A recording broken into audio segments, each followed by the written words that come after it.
How are you all doing, YouTube? I hope you're doing well. So in today's video, we're going to switch up the vibe a bit and we're going to look inside how I make a UK garage track. So let's waste no time, hop into Ableton and work through this track breakdown.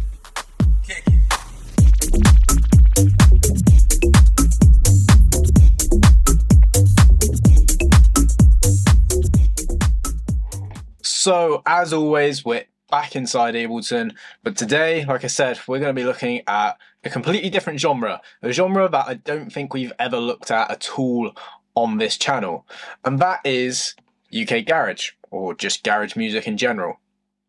Now, you're probably thinking, Brennan, I came to your channel to learn about minimal tech music and house music, not garage. Well, hear me out before you kind of skip through and go on to my other minimal tech tutorials. Expanding your knowledge as a producer by making different genres is one of the best skills you can acquire. As a producer, we want to acquire as many different skills as possible because there's so many aspects of producing that it's really hard to actually master all of them. So we just want to get a good understanding and a good knowledge of a wide variety of skills.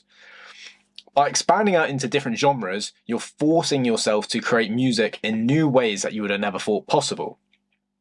That may include designing drums in different ways, programming synths in different ways, using different synthesizers because that's what that genre caters towards. Hunting for different samples. You may come across a brand new sample company that you would have never known of because you were searching for drum and bass samples or drill samples. Now, granted, you don't want to always make a different genre because you really probably want to pigeonhole yourself in one style and one sound and drive your career forward using that. But by every now and again, just kind of deviating off the path and creating something new and unique, then looping back to your original sound with the new skills you acquired is something I think that is beneficial for every single person out there. So for this time around, I make garage. I often usually make a bit of garage, maybe a bit of speed garage, because I can usually work them into my sets. I mean, sometimes I can work garage into my sets depending on where I'm being played and stuff like that. And also, recently I made a bit of dubstep or halftime. So completely different vibe and style.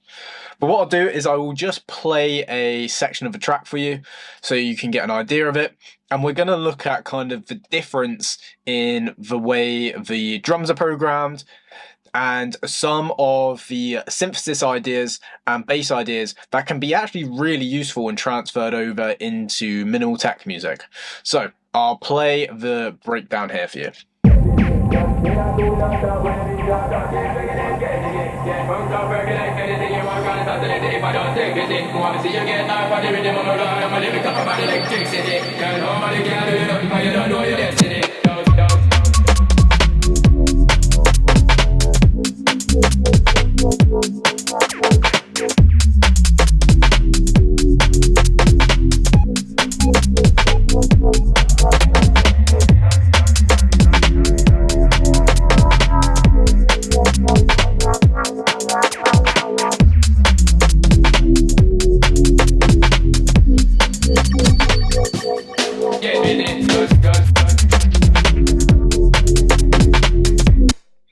So get the idea, very dark, very wobby, which you can probably tell from my minimal tech music that I usually make, that I influence a lot from garage. So we'll work through this from kind of top to bottom as we usually do with these track breakdowns. Now, starting at the top is actually the reference track. You probably haven't seen this in many of my projects with reference tracks because usually I just try and free flow with my creative mindset for that day and see what comes out when I'm making my typical kind of genre. Now, when you're making a different genre that you're used to, referencing is going to become your best friend because you're not going to know exactly how to arrange the track, nor know exactly what kind of sounds they use to really create that kind of vibe. So that's exactly why I've pulled two different reference tracks in here. You can actually see I've copied the arrangement like for like on one of them, or give or take. I changed up a few little bits here and there. But again, it just really helps that workflow. Referencing is a skill that I've talked about on this channel before that is going to translate extremely well to your preferred main style of genre, whether it's minimal, tech, or, you know, mainstream kind of house music.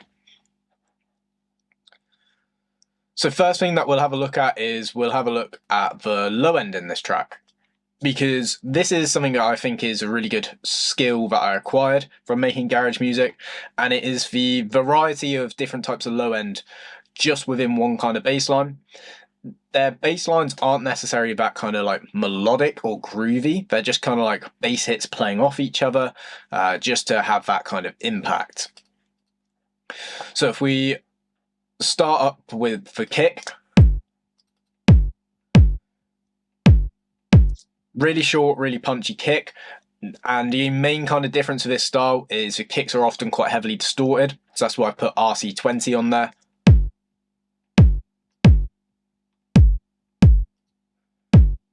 Which is really actually rolling off a bit of a low end and just giving it a bit more of a mid-range thump, which is exactly what you want for this kind of style.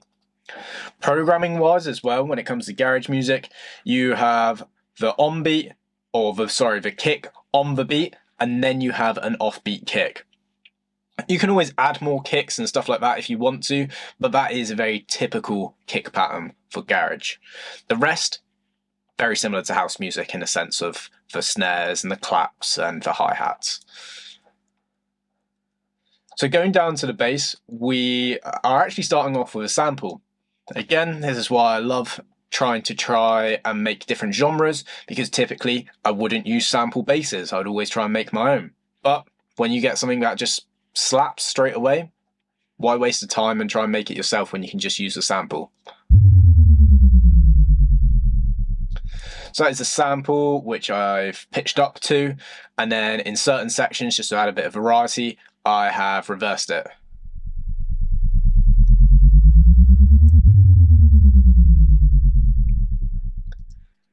And then playing off of that, I have this really nice respace, followed by a little 808 kick, and then I believe this is another respace. You see there's a lot of space between the basses. Again, this made me really rethink my mentality when I sort of jump back into making minimal music and go, okay, I can probably still make really good groovy bass lines, but just maybe take out a few notes that aren't necessary. So overall, the low end sounding like this.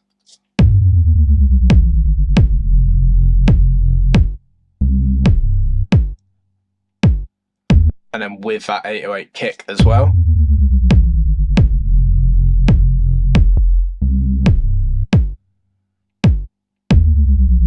So plenty of space, but very, very simple in its execution. All the sounds are coming from Serum for this one, or at least 90% of them. Serum is amazing for sort of garage, dubstep, and drum and bass. The translation into house music can be applicable, but you just have to sort of fine tune it, maybe change out some of the wavetables to get that kind of richer, more punchier sound found in like minimal tech music. But the main reason why I pulled up Serum is because with Serum, if you have a Splice subscription, you can actually go and purchase presets.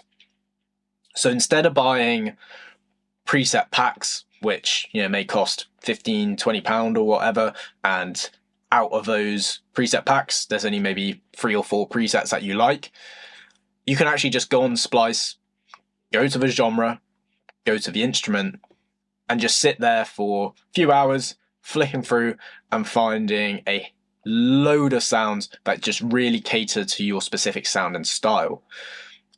So if I go here, go to Splice, you can see I have absolutely loads of sounds, and I could probably pick any one of these and it would instantly spark some kind of inspiration for me to make some form of music. So super overused, or super underused feature of Splice and Serum. So now we can go down to the drums. The drums, you can see I've actually kept it dead simple. we have a typical snappy garage snare. We have a stock Ableton kit called the Garage Kit. This is actually a really, really good drum kit.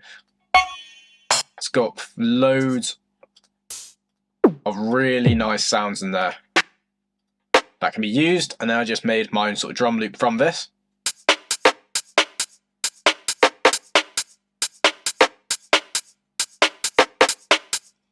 And then with my snare.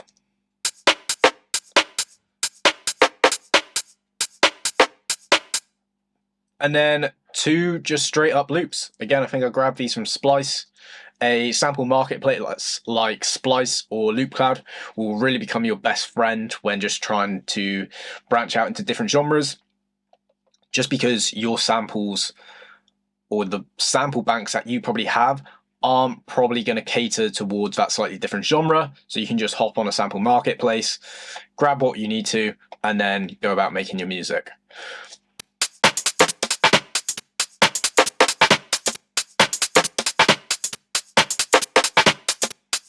Really tight, really, really snappy, very heavy on the swing as well. So I'm using the MPC 16 Swing 65. So a very high swing pattern, which is very common in garage music. And then every now and again, I just throw in this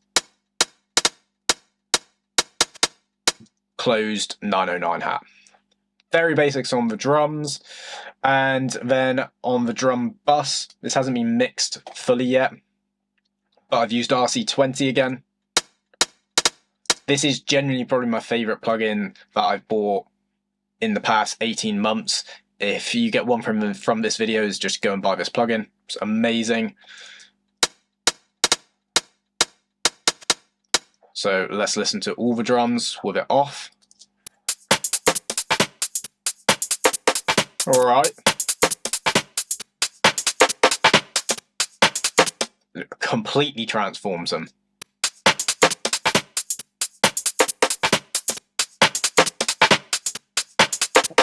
Instantly gives me that sort of crunch and sort of snap that I'm looking for this genre, and that plugin is just applicable across the board no matter what genre you're making. Then I've got an audio effect rack trick. I have done a reel on this on Instagram, so if you aren't following me on Instagram, make sure to go down below and follow me on there. But all it is an audio effect rack with 3 chains, and then on one chain we have a dry signal, and then on chain 2 and chain 3 we have a reverb signal. Then mix them into taste, pan one to the left, pan one to the right, and you get a really nice spacious feel to the reverb. So now we can jump down to the synths, because there's a lot of stuff going on in the synths here. So we'll start off with this synth layer, which is actually the main kind of melody, I suppose, or the main kind of hook of the track.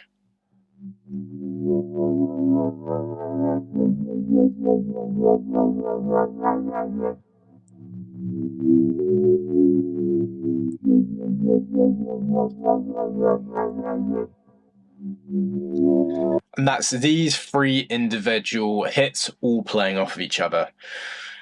Now this really, really tested my knowledge and no doubt improved my skills of being aware of how to manipulate a preset or manipulate synthesis to get the desired sound that I want. So each one of these sounds is the same preset, but I've modulated it with either manual automation or LFO automation inside to get a slightly different effect every single time. I could have probably figured out how to do this all on one channel, but no doubt I would have changed something and ruined the whole thing. So that's why it's much easier to do it on individual channels like this. But to kind of just show you what I mean, we go on this first one here. You can see I'm changing the cutoff and the warp. So the warp is actually the FM sound. So the FM sound is what trying to kind of add that brightness into it.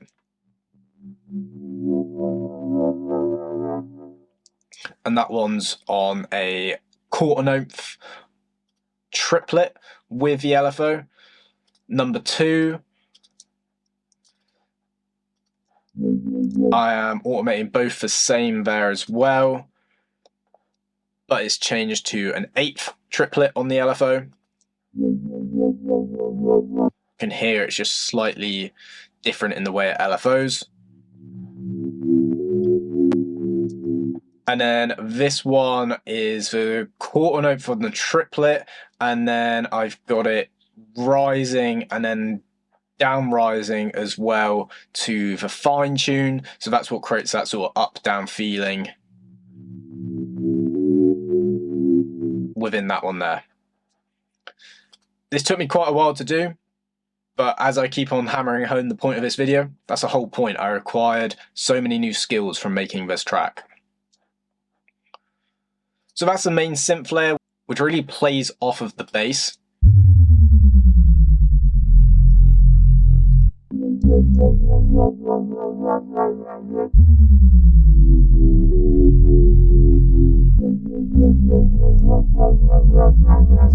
And all sounds really nice together. The next group down from that is Synth 2 and Synth 1, which are all part of the Synth Hits.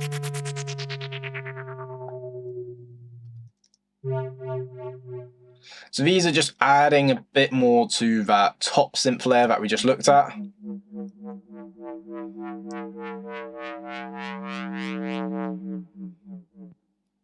And they just come in and out of the track every now and again. As mentioned, this is all Serum, all just presets, which I've just manipulated to sort of tune to my taste. Then the last part of the synth group is a bunch of different atmosphere sounds. This is where I really think I'm going to translate across the most into my minimal tech, or my, known for sound, if you want to call it that.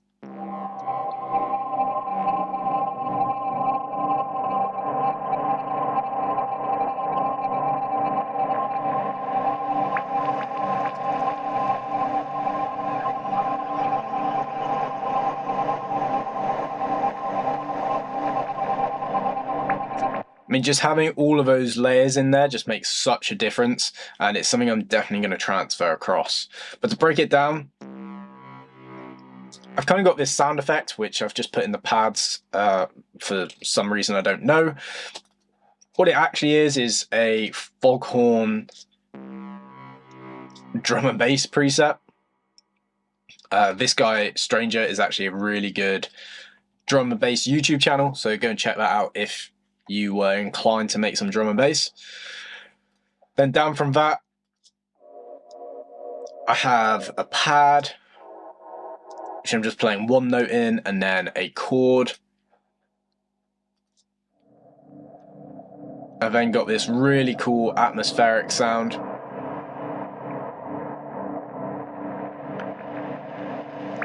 Which is within Serum, but you can also find a lot of stuff like this within Analog Lab if you just go to the sound effects sections and then search under the ambient section. And then another pad, which is more like a string.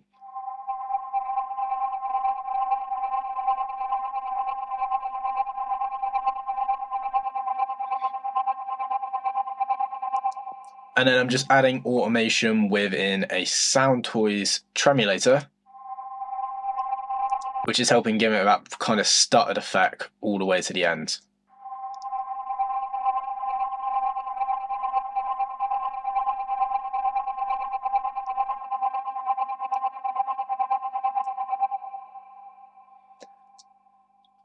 And this really just adds to a whole breakdown. Now, if I take this out,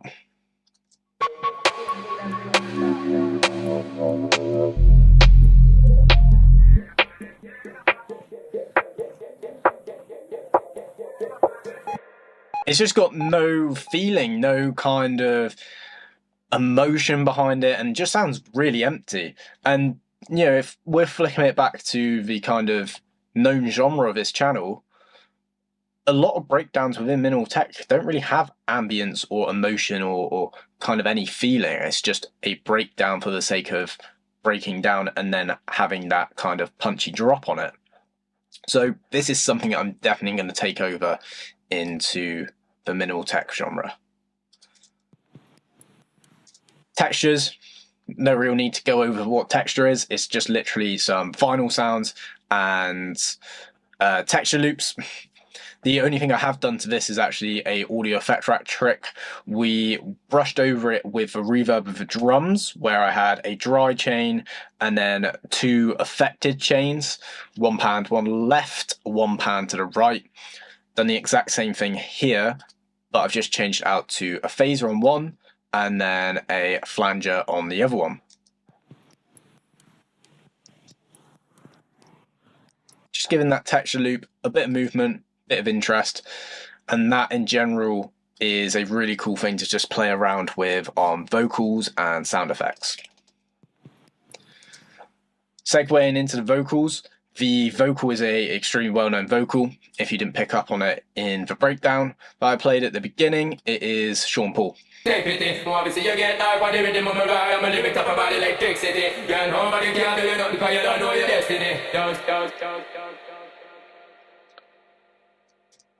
Thankfully, this vocal kind of warped very well just from sort of putting it in and Ableton doing its magic. Now, to get a bit of a tighter effect, I use Little Walter Boy just to sort of pitch it up a tiny bit with the Foreman.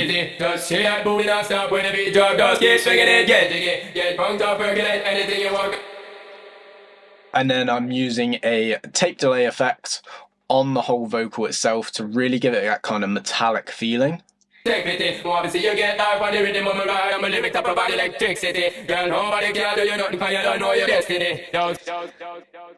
wouldn't really say this is something common within garage music. It's just something I really like when it comes to my vocal sound design. I think it really gives it this metallic kind of robotic sound, and I just like it, so that's why I do it. Down from there we have kind of like the hooks.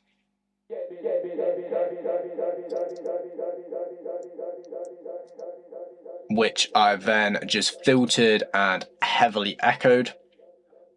So we've got echo, big feedback, which is being automated throughout the tracks in different sort of sections. It's another thing I've picked up on from paying attention to the reference tracks is there's a lot of reverbs and tails on effects and vocals and synths within garage music. Not so common within minimal tech music, but I reckon longer reverb and echo tails could work really nicely transferred into that genre to really help level up my own music. Then with the vocals, I have other little sections which I've cut out.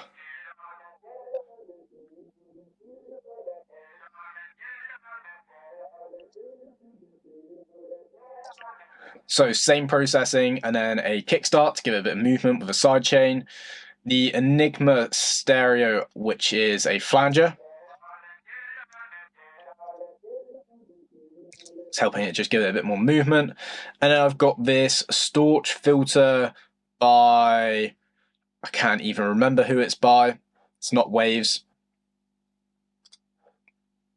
Name escapes me, but if you put in Storch filter, it will come up.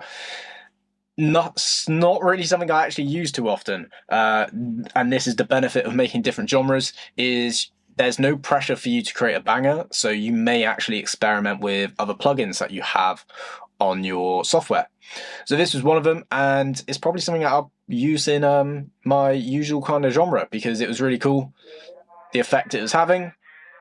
And I mapped LFO to the cutoff.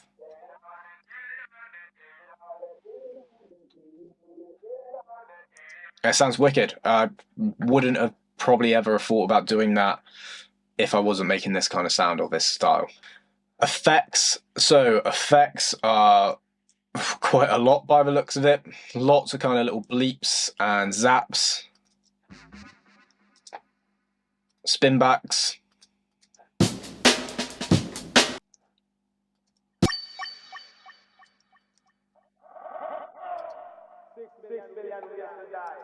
just loads of tiny little detail stuff, which I've been doing in my music for quite a while. You probably picked up on the channel before that I often recommend using effects just to help add that extra little bit of depth and character to your music. Main difference being with this kind of style, a lot more reverbs, a lot more delays. And then that's pretty much it, to be honest, with the track broken down. When it comes to arrangement, some things that I noticed that I might try and implement within my own music is they often have kind of elongated intros.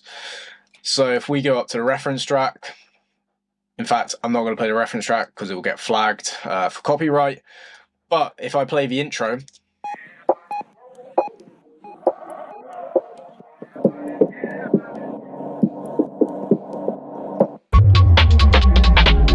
it really kind of builds nicely into the 1 minute mark, so you get plenty of time to transition in and out.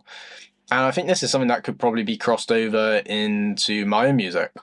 But anyways, we'll keep it there for today's video, and this will be available on my Bandcamp, so you can always go and grab it if you want to. And there we go, that is today's video all over and done with. I hope you got a lot of information from this one, because like I said, experimenting with new genres is not only just really fun and opens up your mind to new creative options, but the amount of skills you're going to require and learn from making this new genre is really going to transfer well to whatever your primary focus is.